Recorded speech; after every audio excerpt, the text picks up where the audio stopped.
Good evening. Hello, everyone. Just gonna give it a minute for everyone to hop on. Changing the chat so that you can participate if you fancy, which I would love. Hi, Daniel. Where are you tuning in from? I'm in Bucks County, Pennsylvania. It's looking nice out now. We had some rain and storms earlier. Hello. Hopefully my husband will be joining in. We'll see. He's on the road. He's actually showing the plan tonight at 7:30. So he's in the thick of things, but he may be able to hop on. We'll see. He says he will. So we'll find out soon. You know, we've actually needed the rain, so it was okay. And my kids' last day of school was yesterday. They had a half day. And then they were having shenanigans with their friends. So today we all needed a chill day. We welcomed the rain. Hi, Suanne. Bunch of people from Canada, it appears. Hey, Christine. I don't think I knew you were from LA. Very cool. All right, well, let's get going. It's been a couple minutes. I gave everyone some time to hop on. Our topic tonight for the Master and Franchise Owner series is overcoming objections. And, you know, I actually volunteered for this one because I feel like maybe I could offer a little bit of a different perspective. We'll see, but this requires class participation. So let me know. But let's talk about, you know, what are they? What are objections and how do we overcome them? Sometimes we hear these words often, or we have these terms, and you don't really stop to think about realistically, what is that, right? What does it mean to us? So let's hear from you guys in the chat. What are objections? Like, what's your perception of an objection? People saying no, right? So you guys are getting specific, which is good because I want to get there too. People have specific objections to maybe what we're presenting them with as far as an opportunity or something that they're hearing, or maybe even an assumption that they're making, right? Yeah, there we go. Daniel's following my flow, like a refusal or an opposing viewpoint, right? So I think, you know, outside of our business, when we think about objections, I think our natural inclination is to get like defensive or upset about it, right? Because we all want to be liked and we all want to be understood. So when someone has an objection, then that's hard to like process at times, right? And this could go for anything in life outside of our business. So the dictionary says that an objection is an expression or feeling of disapproval or opposition, a reason for disagreeing. So it has like this negative connotation, right? So like when someone's having an objection to something we're saying or something that we're sharing, again, we sort of automatically get a little bit defensive. And so what I want to implore you to do is just think about how we can frame it a little bit differently in our mind so that maybe we're not getting so emotionally driven or like immediately defensive, or even making it about us, right? Like, wouldn't you agree that sometimes, well, we make a lot of things about us, whether it's someone's objection, or we can be fear driven, and that sometimes we're not even saying anything or sharing anything to open ourselves up to an objection or a rejection, right? And in that case, we're sort of making it about us because we're leading from a point of fear. We're fearful of their objection. We're fearful of the rejection. So we don't even try. Would you guys agree with that at times? Does anyone feel like maybe they've been there, that maybe, you know, like, listen, if we were all, we'd all be where we wanted to be in the business if we overcame our fears and we didn't let the fear of rejection or the fear of failure consume us, right? If we didn't have those things, then we'd probably be a lot further along in our business, because we would be focusing on, more so we'd be focusing on offering people an opportunity that's changed our lives, right? Whether it's because of a product, because of an opportunity, because of the community, because of the financial gain. Like, there's a lot of reasons that this business can change our life, right?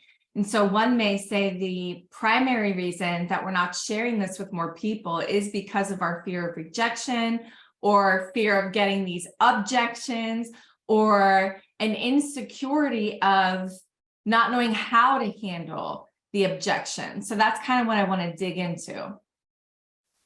So just kind of coming at this with a little bit of a different perspective, right? Like, what if when someone's giving you an objection, they're not just trying to give you a hard time, they're actually secretly wishing and praying and hoping that you'll overcome their fears, overcome their objection, and give them confidence and give them hope and encourage them to go for it.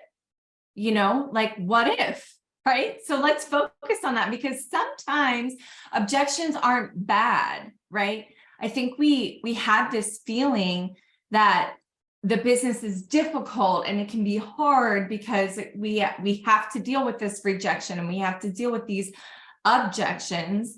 And, you know, I always tell people the business is simple. It may not be easy. Our concept is very simple, right? Converting your spending into earning, and, you know, expanding distribution, empowering other people. Like, but what gets complicated is people and personalities. What gets complicated is, you know, just all the moving parts, right? People make everything a little more interesting. So I saw this quote, and I love this quote. And if you've come to any of my trainings in our beauty division, you may have heard me say this before, but, you know, think of like the balance between healthy skepticism and bold optimism, right? So enthusiastic skepticism is not the enemy of boundless optimism. It's optimism's perfect partner. It unlocks the potential in every idea. And what I loved about this when I read it is, like, I really related to it, because has anyone ever felt like, maybe even as a kid, right, growing up, that you questioned everything? And, you know, I always felt like that. And I as a parent, I really try not to just tell my kids, like, just because I said so. Like, I hate that. I wouldn't say I'm not a negative person by nature, but I'm not an optimistic person by nature. I would say I'm more of like a realist or a possibilist, which we'll talk about, right? And so what I want you to think about is, like, first of all, were you ever like that at a point in your life? Maybe someone, like, sort of made you not be that way anymore, because when we're inquisitive, as specifically children, it frustrates people and they kind of shush us a lot, right? They don't want to indulge our natural curiosity. And so I don't know if I'm making any sense here, but, you know, I feel like for me, and that, so I can relate to other people's objections, because for me, I always want to understand things as a kid and as now. And I think that's why I love education. I love being a student, and I love learning, and I'm very curious, and I'm always doing research. And it's because I want to understand things. And so sometimes this is the case for people. Sometimes, I'll be honest, sometimes people give you objections just purely to give you a hard time. They have no desire of you overcoming their objection, right? That is true sometimes. And we need to learn how to discern that, right? And that just comes with experience. That comes with working with people, and enough experience with enough personalities where you can sort of identify, like, hey, this person's kind of being a jerk. They're just throwing one objection after the other at me, and they have really no interest in what I'm saying. They don't want me to overcome their objection. They're just trying to give me a hard time. For sure, that happens sometimes. And in that case, you can sort of just politely shut it down and just say, you know, listen, like, this isn't for everyone. I'm not looking for everyone to partner. What we do is built on word of mouth, and I'm always looking for referrals. So that's, why I'm here today, or that's how so-and-so introduced us. But I can already tell this isn't going to be a good fit for you. So please just take the pressure off the table. It's no worries at all. But really, we're here to support so-and-so, or thank you, but no thanks type of thing, right? I'm getting ahead of myself. But so anyway, just think about that balance. Like, one thing I really have learned from Don is like, good, bad, or indifferent, he always gives people the benefit of the doubt, always, right? So kind of come from a place of openness and understanding and acceptance. And also know that everything we do from a referral basis, like JR would always talk about the evaluation approach. And when you're doing that approach properly, people want to help out, and you're not going to get so much of this obnoxiousness when it comes to objections. More often than not, the objections you're going to get are just, again, people wanting you to answer their questions. So what they really want to know is, most times, not all the time, there's always an exception to the rule, but most times really what they want to know is, do you care for me? Can you help me? And can I trust you? And if you follow John Maxwell, like I think he calls this his transformation table kind of conversations. And there was a podcast I listened to years ago, and I put that in my notes, and that really resonated with me. And I always kind of come back to that, because I think really that is what people are wanting from you, right? They want to know, like, if I open myself up and I make myself vulnerable and I tell you what I want out of life and why I would partner with something like this, like, that's a big responsibility for someone to share with you, right? And so not everyone is going to be that vulnerable or that open, saying really what their struggle is, right? Whether they're really having a hard time financially, whether they're just coming from such a broken place mentally and emotionally that they have no belief in themselves and nobody else has belief in them. Maybe they're dealing with, some terminal illnesses in their family, and it's just giving them a wake-up call, and they want to do something different in life. So there's, when you have conversations with people and you're sharing an opportunity and you're telling them that this business could change their life, and that this is the financial gain that they could receive, and that this is the culture that they have access to, like, that all sounds great to people, but they may be giving you objections because of all those things I just said, right? They're coming from a place of like, of just, again, just a brokenness or vulnerability. And that's something hard to share with people. And we talk about the fact that it's our job to get to people's why, to set them up for success. So sometimes these conversations get kind of deep kind of quickly, right? In the very beginning, when we're just trying to get people to even evaluate the plan, to be open-minded enough to receive the information. So another thing that John Maxwell went on to talk about after that transformation table kind of idea was that persuasive communication involves enthusiasm, animation, audience participation, authenticity, and spontaneity. And it's like, wow, okay, let's unpack that. Like, that's a lot to be mindful of. And I think it's relevant for what we're talking about tonight, because when you're getting an objection, in order to overcome that objection, we have to be a little bit persuasive in our communication, right? So we have to be enthusiastic, and we have to be like confident about how to overcome that, right? We need their participation. We need their buy-in. We need them to really know and trust that we can help them with this. And that we're being truthful when we say, like, when we're giving them an answer or a solution to their objection. And then, of course, we need to be authentic, right? People, again, this comes with kind of time to be able to start to discern, like, especially when you don't know people all that well, like, are they being authentic or not? And then a little bit of spontaneity, because nothing ever shakes out the same, right? Like, as a certified trainer with our company, there's so many things that are difficult to teach when it comes to, like, meeting new people, which we refer to as prospecting, or partnering with people / recruiting, or expanding your business, which, all these things require a lot of people's trust, and for you to exude posture and confidence, and for you to be like, flexible and spontaneous enough that you know what to do in any situation at any given time. Because when people lead to people, then it's always a bit of a different scenario, right? Because everybody's a little bit different. So people's objections may be a little bit different. The situation you find yourself in while you're hearing these objections becomes a little bit different or unique. And really what I've found is if you're confident in who you are and what you're doing, that's what people are going to be drawn to. So does anyone struggle with that? Exuding confidence? Let's just be honest. So you can think about that.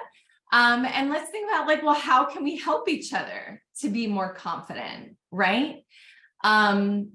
Let's give some ideas in the chat, like, because could we all agree that people want to be in business with people who have confidence and have direction and like know where they're going and what they're doing, right? So when they're giving you an objection and you're able to overcome that objection, it's because you have this confidence, right? And to me, I feel like you need to have confidence in who you are and what you're doing, but you also need to have confidence in our company and in the company's mission and in their purpose.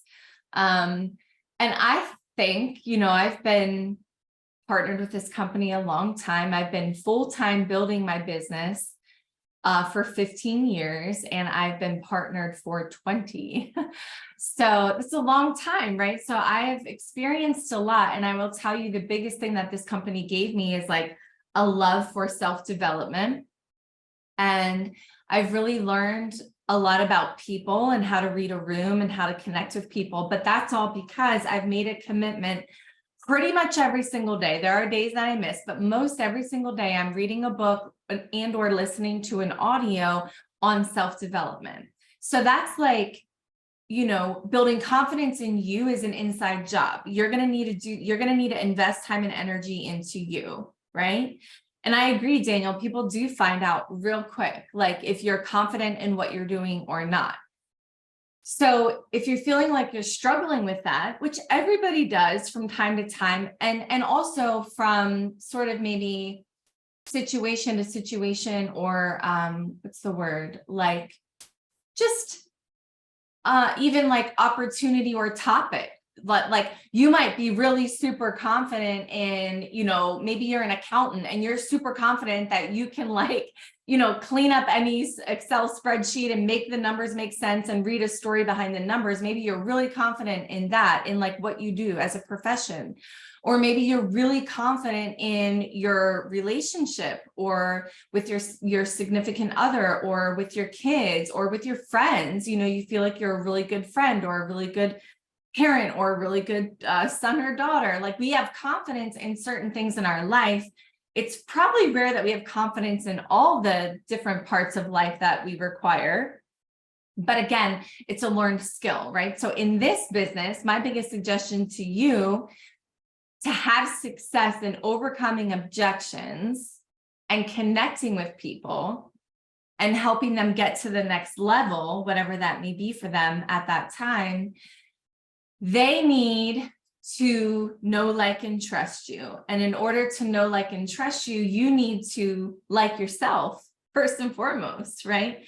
And so you need to have that confidence in yourself. So have confidence in who you are and what you're doing. That's, again, an inside job. It's an ongoing thing, right? We always want to be investing in that. But we also need to, like I said, have confidence in our company and in our future and in our mission and in our purpose. Because people want to be part of something larger than themselves, right? So that's exactly right, Linda. So people need to know, you need to know the company is great and the products are great in order for other people to know that, right? So it's really all about, like Christine said, like what is going to make you bulletproof with that Merck America confidence, right?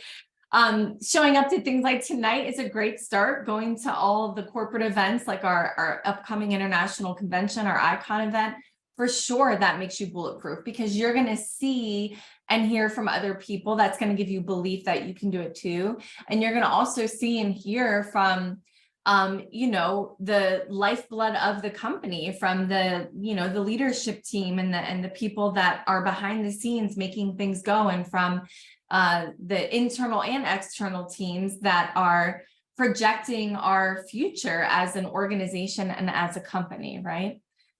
So, let's just chat. I just put some really sort of common objections on here, but you can put, if you're struggling with some, like you could give me one in the chat that someone has given you if you need some advice on how to overcome it. But gosh, we could probably go on and on for an hour just about all the different objections we've heard over the years, because people get pretty creative. But I think to skinny it down, it really comes down to like, I don't have any time, right? Everybody kind of seems to say that. I don't have any money, or I don't know anyone. And so most objections sort of at the end of the day funnel into one of these three things. So let's maybe unpack each one. Like when someone says, I don't have any time, first of all, I feel like it's a really generic, bogus excuse, because in my experience, like busy people are the ones who get stuff done. They figure it out. They already know how to leverage. They know how to leverage the people around them. They know how to, really maximize their time. And so in my experience, people who say, I don't have any time, it's actually the people that kind of do have time. But maybe maybe they sincerely think they don't, but realistically they do, right? Because like most people, JR always used to do that visual on stage that we all loved, right? Where if you put the big rocks first, and then you put the pebbles, and then you put the sand, and then you put the water, like put the big things in life first, and then all the other things come after, and there's room for everything. But if we fill our life with all the little things first, like sand and water, then the big rocks don't fit, right? Hopefully we've all seen that. Or if not, there's plentiful YouTube videos on it, but it's a great analogy. And so like some talking points for you to overcome is if they say like, oh my gosh, I'm so busy, then you can say, honestly, that's probably a good thing. Because in my experience, busy people always find a way to get it done, because you'll get creative, right? And so you can always kind of like quickly make it into a positive. One thing you could specifically say is that's okay because you have me, right? That's okay because you have an organization of people who are all here to support you, right? We have 100% commissionable credit. There's a lot of people as senior partners to you that are here to help and support you. Now, maybe some of you feel like that's not the case for you and it doesn't feel good to say that, and that's okay. There's other things that you can say, right? You could also say, you know what? That's fine. Everybody's busy. And what I found, like the reason that I found that this can work for people is because we have a global meeting training seminar system. And that really allows us to leverage our time. We can plug people into the system and we can plug as many in at one time, right? So instead of sitting down one-on-one and trying to train everybody or educate everybody, we can invite everyone and we can all go together and we can learn together. And that's how we're going to maximize our time. The other thing you can say to people, if this feels good to you, is say like, again, like edify yourself. Like, hey, listen, I get it. I know you're busy. And my goal is like use and abuse me, put me to work. I'd love for you to be at every appointment with me. But if in the beginning you don't have time for that, that's fine. Just make a connection. I'll have a coffee chat with somebody. I'll meet up with somebody. And I'll kind of get that process going to identify some potential partners. And then once we get to plugging them into some next steps where they're a serious candidate, then it'll make sense for you to make some time, right? But realistically, it's kind of like, just how bad does somebody want something, right? Because everybody's watching TV most every day, right? For hours. You could not that you would do this as invasive to someone, but realistically, look at your screen time on your phone. Like how much time do we all waste on our phone, right? It's like a black hole sometimes scrolling through different platforms. So where there's a will, there's a way. We all have the same 24 hours. And I'm very aware there's a lot more people that get a lot more done in their days than I do, right? Because I think I have a lot going on and I feel like I do get a lot done most days. But then, you know, like I look at people like, I love the show Shark Tank, and I look at the entrepreneurs on there and I'm like, man, they're supporting and running all these businesses. And so they've got it going on. Like they figured out a way to leverage, right? So just find an analogy that everybody relates to that works for you and feels good to you. What was the second objection we talked about, right? We said people say that they don't have the money to get started. And typically when someone gives me that objection, I just keep it super simple. I'm like, listen, is this something like, let's take money off the table. If money were no issue, right? Then would you want this for yourself? Yes or no? And then just let them speak. And then, you know, most times, I don't know that if they've ever said no, most times I say, well, yeah, of course. Like, of course, I'd love to make some extra money. Of course, I'd like something like this to work for me. Then I'll say, okay, cool. Like there's so many ways we can get creative on you earning your way into the business. And so really that's, you know, what we talked about last summer when we were talking about people earning their way to Icon event last summer was like retailing your way, right? So you know, many of you might know I do focus primarily in our beauty brands, right? So I'm big on retailing. So if someone tells me like, listen, Lisa, and by the way, like sometimes it's a bogus excuse because we've all heard this in a local seminar, right? Like people say they don't have any money and it's like, okay, but if your TV broke or your car broke down, if you want to be more realistic, but in either scenario, like people would figure it out and they'd find the money if they really wanted to, if they really needed to, right? So sometimes it's sort of just an easy excuse.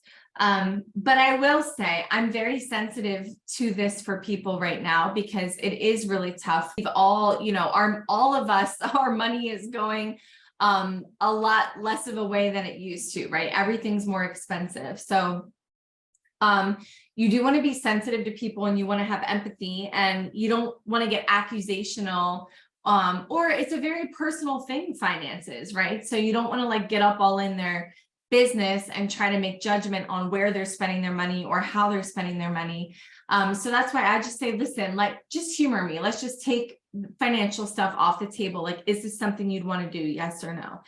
And so typically they're like, yeah, of course, you know, then I'll say, okay, well, let's just schedule a couple events, right? Because you can earn, my goal for them is to, let's get you $1,000 in retail sales. And from that, we can expect to earn $300 to $400 in profit. And then also we've got BV from those orders, from those sales, right? So in a perfect world, maybe we do a combination of like, on a Friday night, we'll do like a mix and mingle happy hour right after work, bebop over someone's house, do a product preview, whether it's on, you know, whatever you're excited to showcase, whether it's health and wellness, skincare, whatever the case may be. So let's say we did that on a Friday night, then maybe we have like a brunch on a Saturday, and maybe the brunch is through like maybe we gather in person. That's always the best case scenario. But that may not always happen, right? So maybe it's like grab a cup of coffee and hop on a shop live or whatever, right? So maybe you're having an in-person launch event and then you're doing a shop live the next morning because whoever couldn't come Friday night, maybe you can give them options. And I digress here, but a really good tip that's worked really well for me when I'm helping someone with a retail event is for them to schedule a couple, maybe 2 or 3 at the same time, because it takes time to invite people. And if you're inviting people the right way, you want to be personally inviting them and calling them, right? So if you're taking all that time to do that and they're like, oh man, sorry, Friday night doesn't work for me, I want to have like a couple more things planned that they can plug into. And I'll say, okay, cool, no problem. Does Saturday morning work? Could you just grab a cup of coffee? You can still be in bed, still sit outside on your patio, whatever, drink your coffee and just hop on my shop live with me. That would still support my efforts in capitalizing my business. And I'd be super grateful, right? And then maybe you're plugging them into something else that's happening, right, in your area or somebody else's thing. So if they say no to both those things, then by the time you're inviting them to like a third thing, if they're saying no, then they're really just like not wanting to be supportive, right? So who do you invite, Linda? We don't like, that's, that's a whole nother conversation of where to find people to invite. But listen, we all know somebody. So asking for referrals is a great way to start. Like we all have a sprinkling of a couple friends, right? So like you could ask those friends to host an event for you and then tap into their market. I know I've moved like literally 11 times in my life with Don. So we've been at our farm here now for 6 years, but in the beginning of our relationship together, we moved a lot. So I know what it's like to feel like you're starting over and not knowing anybody. So, but there's always ways to meet people. You can go on meetup.com, and that's a website where like you can find people in your area who like to walk their dogs together, or who want to go out for a glass of wine together, or who want to go to a painting class together, right? So you can just mix and mingle outside of business and find a new friend that way. You could also do some professional networking. Go to like a Chamber of Commerce event, a women in business event, business card exchanges. Every area has these types of things. And so you just need to go meet new people. That's our solution to everything, because we all kind of get tired of going through our same social circle or scenario, right? So the key is to always be meeting new people. So we want to be doing that, just in our day-to-day living, but also, again, asking for referrals from people you already know is a great way to organically grow and have a higher success rate of people being open to trying your product or attending an event. So anyway, but so it may take a couple different events for you to get to that benchmark of $1,000, but you can do that and get there. And so hopefully that helps. So think outside the box, right? But to be honest with you, the other thing that I've done when it comes to earning your way is like, back in the day before we had fast start kits, one thing that worked really well for Don and I, like we would do HBPs together. And at the end of it, anyone who was interested, I would just take our catalog and a home shopping list, and I would sit down with people and, he'd be booking follow-ups to get to someone else's home to do another home business presentation, et cetera. And then I was kind of on the flip side of the product side. And so then we would sit down, whether it be, sometimes it was like, the significant other, or it could have been the same person. But we would go through the catalog and fill out the home shopping list. And I would just at the end, that doesn't take much time. And maybe I'd say like, oh my gosh, you have to have this. Oh my gosh, this is my favorite product. Oh, you commented on my lipstick. That's what this is. And so you're really it's kind of a way to emotionally connect with people. But then they're seeing that, hey, over the next maybe 30, 60, 90 days, I'm spending money on all this stuff anyway. And people used to just justify making that expense at that time. They would say, okay, I see what you're saying. Like, this is product I'm going to buy anyway. So let's go ahead and get started. I'll buy all this product tonight, and then it's going to save me money over the next few months because they're products I'd be buying anyway, right? That's primarily like when we grew really fast and hit director, that's what we were doing. There was no fast start kits. And many times that way people really took ownership of the product that they were using. They bought more BV, right, than just the 300 BV. And all of this happens better in person, right? And so I'm digressing, but that's a great way to overcome that objection of earning their way into the business, is either like, let's host some events. You can take the orders from the event to be your qualifying order. Then all they're generating is that $149.95 for the application. And you can either let them have some of that retail profit from the events, or you can have them come up with that on their own, whatever works for you. Or just make sure that they're actually understanding that this business does not cost you any money, right? You're just transferring your buying habits. Okay, then the third main thing that we hear all the time is that people don't know anybody, right? So I sort of just touched on that a little bit, but go on social media. It depends on what age group. Like a lot of people, I'd say, 35 to 65, Facebook is where they're spending most of their time. And on Facebook, of course, you can go through and you can look at people's friends list. You can even type in a search bar in the friends list, and you can even look at certain geographical areas and find out where people your friends list where people are living in certain areas, if you kind of want to even organize names list that way. And why I'm saying that is because if you do have senior partners that you're working with and there's hotspots in certain areas that you have support, or even just hotspots of the GMTSS where you want to identify people that would realistically have a support system, you can do that by funneling through your names list. But listen, we all know somebody, right? So again, like when we're doing a launch event, like a home business presentation, we don't need to have 10 or 15 or 20 or 30 people. 2 to 4 is fantastic, right? And those 2 to 4 will duplicate and we'll get to a couple of people from them. So everybody knows somebody. And you know, if we're really struggling, which some do, I gave some examples earlier on how you can meet new people, right? So there's always opportunities to meet new people. So as we kind of close it up here for the night, I want to encourage you to be a possibilist, okay? Someone who sees the reality and the downsides, but also sees the possibilities, right? We all see downsides. We're all like, oh man, I'm just tired of the rejection, or I'm tired of overcoming people's objections, or I don't know anybody, or, you know, I don't have time myself to build my business. I don't have the energy. Like, so sometimes we have to overcome our own objections, right? Or our own hangups in order to move forward. But so this could be speaking to you, or it could be that you use this to help somebody, right? But know that people want to be in business with people who make things happen. I have for sure found that to be true.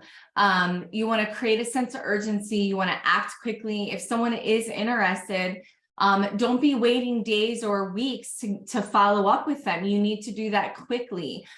You need to get some product in their hand for them to test, right? So all those things, sorry, make a difference. So any questions as we wrap up the webinar here? Hopefully that was helpful and a little bit of a different perspective for you. Sometimes you feel invites. Yeah, listen, you know, it can be very overwhelming and discouraging when you're inviting people and you feel like people aren't showing up. But you know, I don't know if this is where you're going with that, but a great thing you can do if you're inviting somebody to, you know, a Shop Live event or an in-person event and they're not able to go, use that trick I said, where when you are making an effort to invite somebody, make sure you have more than one thing scheduled, so that if they can't make the first thing, pop out the second option to them, because typically they'll feel kind of bad and they'll say, okay, I could do that, right? But if they can't do either, my tip for you is this. You could say, hey, you know what, that probably works out even better because I'd love to get together with you one-on-one. And then you just book a one-on-one, right?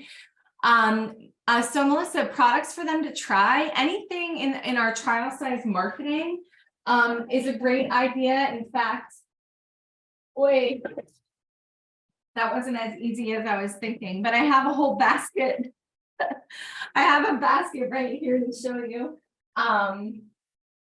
You know, of all the trial size marketing, right? So, and it's like right here with my mailing stickers and whatever. So like if I'm mailing somebody, I just have a little basket for to be post office ready. So if I'm sending someone an invite or a thank you card, or I'm mailing them a product, they're going to get, you know, digestive enzymes, the Lumiere de Vie needle-free serum, of course, daily essentials. They're going to get one of these. So those are great things to sample. We have a lot of products that you can sample that maybe aren't in that. So like if people come over and I'm doing a one-on-one consult, I have these little jars. I have mocha tonics in my studio here. I have anti-aging, I have women's health. So you can also sample out those products, even if they're not in trial size marketing. Okay. I think I got to everybody's question. Yeah, all right. Well, appreciate you all joining. We had a good turnout tonight. This will be recorded and available to share. And I hope that you all take action and empower yourselves, build your belief in yourself. Don't take those objections to heart. Don't take them so seriously. People want, right now, everybody is looking. People need something. They need what you have. They need you more than Wait, yes, they need you more than you need them, right? So that should help you have a little bit of confidence as well. So you got this, you can do this. Just keep focusing on working on yourself, always getting better every single day, using your own products so that you have stories and testimonials to share, and just focusing on that basic 5, right? So you're welcome. Thanks for joining me. Chat with you guys soon. Have a great night.